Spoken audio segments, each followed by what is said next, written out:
Joining me now from Atlanta is CBS News transportation correspondent Errol Barnett. Hi, Errol. What are we learning about how this all began and why? Hey there, Tanya. Well, it's all very unnerving. Behind me, you see where this all began. It's Young's Asian Massage, and we're about a half-hour drive north of Atlanta. The suspect's home is a half-hour drive from here, and apparently he lives with his parents, who helped police ID him and ultimately capture him as he was driving south after the alleged shooting that he was a part of in Atlanta. And we also learned this morning that officials believe he was on his way to Florida. So as bad as this is, and it is horrific, it could have been much worse. More on the suspect, Robert Aaron Long, may have been living with his parents. We visited his home. There was no one there. But he told police that his motivation behind this was because he blames, this is a quote, blames the massage parlors for providing an outlet for his addiction to sex. And he admitted to being a patron of businesses like this. One thing that really has struck people is the fact that this appears to be, if the allegation is true, an outlet of rage that this 21-year-old had toward employees of businesses like this. So the new information is that this may have had some type of sexual motivation, some sort of sexual deviation behind this, which just makes it all the more unnerving. Absolutely, so disturbing. And Errol, what more do we know about some of the victims? Well, we've learned a bit more information about one of the victims who died from the shooting at this location. Her name is Delana Yan, 33 years old, married, and a mother of 2 children. The youngest is an 8-month-old girl. Now, she was here with her husband, Mario, when the shooting took place.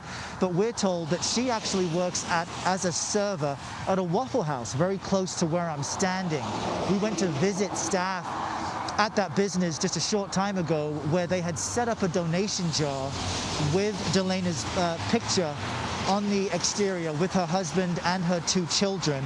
They're trying to raise money to support her relatives. And in fact, I spoke with one patron of that business, one customer who was learning the news in real time that Miss Yuan had died, and she had very kind things to say about her. In fact, she said that she was such a warm and generous server that Yuan wouldn't charge this woman's children for their waffles.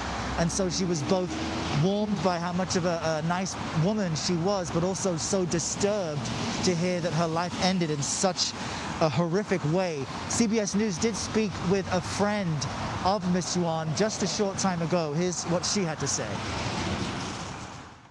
I'm so lost and shocked and beyond words. You want to throw something out about the guy that did this to you, Mom? Anybody that knew her knew about your mom, how wonderful she was. How amazing she was. She had a heart of gold. She would do anything for anybody, give her shirt off of her back for anyone. She had the heart that most have no idea what it is to have a heart like that. And the sense of shock, it is just palpable. Also consider all of this unfolded fewer than 24 hours ago. And while police have not ruled out that these may have been hate crimes or inspired by hate, for Asian Americans, this is completely unnerving. An anti-Asian hate group reports that there have been at least or almost 3,800 reports of attacks against Asian Americans in the past 12 months during the pandemic. And so for them to see something horrific like this, which disturbs all of us, is even more so when it appears as if these businesses were specifically targeted. Tanya? So tragic. Errol Barnett in Atlanta, thank you so much. You got it.